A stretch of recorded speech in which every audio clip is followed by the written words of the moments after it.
और बरेली में अभिनेत्री दिशा पाटनी के घर पर फायरिंग करने वाले दो आरोपी एनकाउंटर में ढेर हो गए हैं। आरोपियों की पहचान रविंद्र और अरुण के रूप में हुई है। यूपी एसटीएफ की कार्रवाई में गाजियाबाद के ट्रॉनिका सिटी में इन आरोपियों का एनकाउंटर हुआ, जिसमें दिशा पाटनी के आवास पर गोलियां चलाने वाले मुख्य शूटर ढेर हो गए।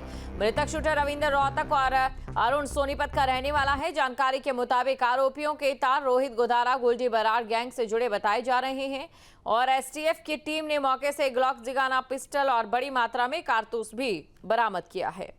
ये बड़ी खबर आपको बता रहे, बॉलीवुड एक्ट्रेस दिशा पाटनी के बरेली स्थित घर के बाहर फायरिंग करने वाले दो शूटर्स को पुलिस ने एनकाउंटर में मार गिराया। यह मुठभेड़ बुधवार को गाजियाबाद के ट्रॉनिका सिटी इलाके में हुई। मारे गए दोनों आरोपी रोहित गोधारा और गोल्डी बराड़ गैंग के सक्रिय सदस्य थे। इस संयुक्त ऑपरेशन को दिल्ली पुलिस की स्पेशल सेल, यूपी और हरियाणा की एसटीएफ ने अंजाम दिया है। मुठभेड़ में हालांकि 4 पुलिसकर्मी घायल होने की भी सूचना है। पुलिस के मुताबिक मारे गए शूटर्स की पहचान हरियाणा के रोहतक निवासी रविंद्र और सोनीपत निवासी अरुण के रूप में हुई है। दोनों पर दिशा पाटनी के घर के बाहर 12 सितंबर को ही फायरिंग में शामिल होने का आरोप था। बरेली में दिशा पटानी के घर फायरिंग मामले में एसटीएफ ने बड़ी कार्रवाई की है। एसटीएफ ने दोनों शूटरों को किया ढेर।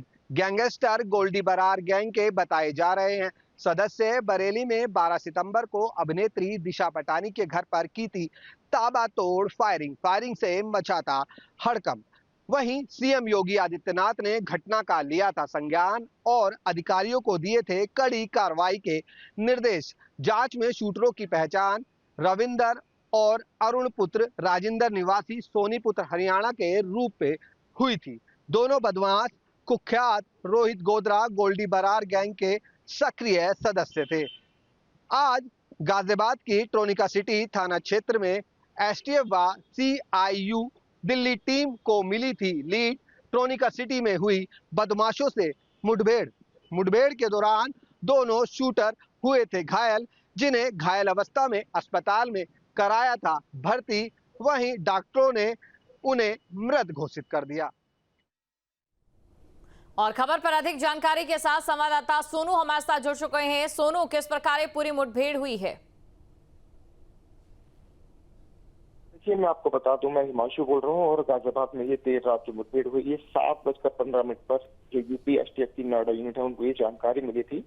ये दिल्ली से जो गोल्डी बरार और जो गैंग के सदस्य हैं जिन्होंने दिशा पाटनी के घर पर फायरिंग की थी, बीती 11 तारीख को घर पर फायरिंग हुई थी, जबकि 12 तारीख को उनके पिता को टारगेट करते हुए उन पर भी फायरिंग हुई थी। इसके बाद उन्होंने इस बात की शिकायत की थी और मुख्यमंत्री योगी आदित्यनाथ ने इस पूरी घटना पर संज्ञान लिया था और कहा था जल्द ही इस घटना का खुलासा किया जाएगा। तभी से यूपी एसटीएफ लगातार इस घटना के खुलासे के लिए लग गई थी और जैसे ही उनको मुखबिर से जानकारी मिली कि जो बदमाश हैं जिन्होंने फायरिंग की है, सर्विलांस टीम और तमाम सीसीटीवी के माध्यम से उनने पहचान उनकी रविंद्र और अरुण के रूप में की थी, जो हरियाणा के रहने वाले हैं और गोल्डी बरार गैंग के सक्रिय सदस्य हैं, जो कि विदेश में बैठकर भी भारत और अन्य जगह पर अपना पूरा ये नेटवर्क ऑपरेट करते हैं। इन दोनों ही बदमाशों के ऊपर दर्जन भर मुकदमे हैं और इन्होंने जिस तरह से पुलिस टीम पर फायरिंग की, इनको रोकने के लिए कहा गया। यूपी एसटीएफ की नोएडा यूनिट के साथ साथ दिल्ली पुलिस की स्पेशल टीम थी, इसके अलावा हरियाणा की पुलिस भी मौके पर भी थी और गाजियाबाद पुलिस की टीम थी। अपाची बाइक पर बताया जा रहा था ये लोग आ रहे थे और ट्रोनिका सिटी थाना क्षेत्र के इलायचीपुर गांव के पास इनको रोकने का इशारा किया गया। इन्होंने पुलिस टीम पर फायरिंग की गई। इनके पास से अत्याधुनिक वेपन्स बरामद हुए हैं, जिनमें 9mm पिस्टल, इसके अलावा 9mm की ग्लॉक भी शामिल है। तो ये अवैध हथियार भी इनसे मिले हैं। क्रॉस फायरिंग के अंदर ये घायल हुए, इनको अस्पताल ले जाया गया, जहां पर देर रात इनकी मौत हो गई। इलाज के दौरान डॉक्टर ने इनको मृत घोषित कर दिया। इसी घटना के अंदर 4 पुलिस कर्मचारी भी घायल हुए हैं, जिनका उपचार अस्पताल में किया जा रहा है। संभवतः उन्हें आज छुट्टी मिल जाएगी, लेकिन इस घटना के बाद से एक बात तो साफ है कि उत्तर प्रदेश के अंदर जीरो टॉलरेंस की नीति रहेगी, जिस तरह से सरकार लगातार कहती रही है कि बदमाश या तो जेल में रहेंगे या उन्हें उत्तर प्रदेश छोड़ना होगा, नहीं तो उनको ऊपर जाना होगा। तो यही देखने को भी मिला जिस तरह से ये घटना हुई, क्योंकि दिशा पाटनी के जो पिता हैं जगदीश पाटनी, वो खुद पुलिस में एक्स उपाध्यक्ष पद से रिटायर्ड हुए हैं और इसी बात को लेकर मुख्यमंत्री योगी आदित्यनाथ ने उनसे बातचीत भी की थी और ये आश्वासन भी दिया था कि जल्द ही इस घटना का खुलासा होगा, वो परेशान ना हो। और सीधी बात ये देखने को मिला जिस तरह से कल रात में फायरिंग की जगह जो ये मुठभेड़ हुई है, इसके अंदर दोनों ही बदमाश ढेर कर दिए गए जिन्होंने दिशा पाटनी के घर पर फायरिंग की घटना को अंजाम दिया था। जी शुक्रिया हिमांशु, तमाम जानकारी को दर्शकों तक पहुंचाने के लिए। तो सूबे के मुखिया योगी आदित्यनाथ अपराधियों के लिए जो कड़ा संदेश देते हैं वो संदेश यहां पर पूरा कर दिखाया है। मुख्यमंत्री योगी आदित्यनाथ ने शारदीय नवरात्रि से मिशन शक्ति के 5वें चरण की शुरुआत करने की घोषणा की है। यह अभियान 22 सितंबर से शुरू होकर 30 दिनों तक चलेगा और इस दौरान पुलिस फुट पेट्रोलिंग को प्रभावी बनाएगी। वरिष्ठ अधिकारी फील्ड में उतरकर जनता से संवाद करेंगे और महिला बेट पुलिस अधिकारी गांव और वार्ड्स में जाकर महिलाओं को उनके अधिकारों के बारे में जागरूक करेगी। सीएम योगी ने कहा कि मिशन शक्ति की सफलता तभी जब बेटियां सुरक्षित होंगी और बेटियों में सुरक्षा का भाव हो, साथ ही आमजन में सुरक्षा का भाव हो। अपराधी कानून के भय से आतंकित दिखना चाहिए। सीएम ने कहा जोनल एडीजी, आईजी, डीआईजी समेत वरिष्ठ अधिकारी फील्ड में जाकर आमजन से संवाद करें, पुलिस लाइंस का निरीक्षण करें और गश्त में शामिल हों। सीएम योगी ने कहा कि मिशन शक्ति की सफलता तभी जब बेटियां सुरक्षित होंगी और बेटियों में सुरक्षा का भाव हो, साथ ही आमजन में सुरक्षा का भाव हो। अपराधी कानून के भय से आतंकित दिखना चाहिए। सीएम ने कहा जोनल एडीजी, आईजी, डीआईजी समेत वरिष्ठ अधिकारी फील्ड में जाकर आमजन से संवाद करें, पुलिस लाइंस का निरीक्षण करें और गश्त में शामिल हों। अगली खबर है लखनऊ से। डिप्टी सीएम ब्रिजेश पाठक अखिलेश यादव परिवार अपने गिरेबान में झांके। अखिलेश यादव ये ब्रिजेश पाठक की ओर से कहा गया। एसपी सरकार में लोग नारा लगाते थे, देख सपाई बिटिया घबराई। योगी सरकार में गुंडे बदमाश माफिया प्रदेश छोड़कर चले गए।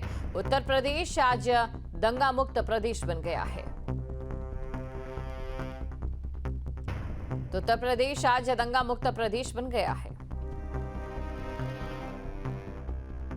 अखिलेश यादव जी, कृपया अपने गिरेबान में झांकिए।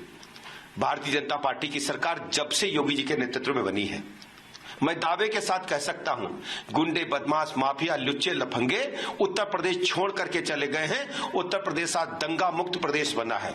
आज हमारी बहनें माताएं सुरक्षित हैं। अपराधियों को कमर तोड़ने के लिए, उनको पूरी तरह से नेस्तनाबूद करने के लिए जो उन्होंने सरकारी जमीन पर अवैध कब्जे किए थे, उसको पूरी तरह से बुलडोजर के माध्यम से ध्वस्त करने का काम हुआ है। और इसी प्रदेश में आम जनता नारा लगाती थी, देख सपाई बिटिया घबराई। आज हालत क्या है? हमारी माताएं बहनें सुरक्षित अपने कार्य क्षेत्र में अपने घर तक आवागमन कर रही हैं। यदि किसी अपराधी ने बुरी नजर से देखा है तो उसका हम लोगों ने नेस्तनाबूद करने का काम किया है। आज उत्तर प्रदेश में कानून का राज है। अखिलेश जी, जहाँ भक्ति है हर शब्द में, कथाओं में छिपे हैं दिव्य रहस्य और ज्योतिष देता है जीवन को दिशा। धर्म से जुड़ी हर बातों को जानने के लिए हमारे चैनल स्तुति को सब्सक्राइब करें। चैनल पर जाने के लिए इस लिंक पर क्लिक करें।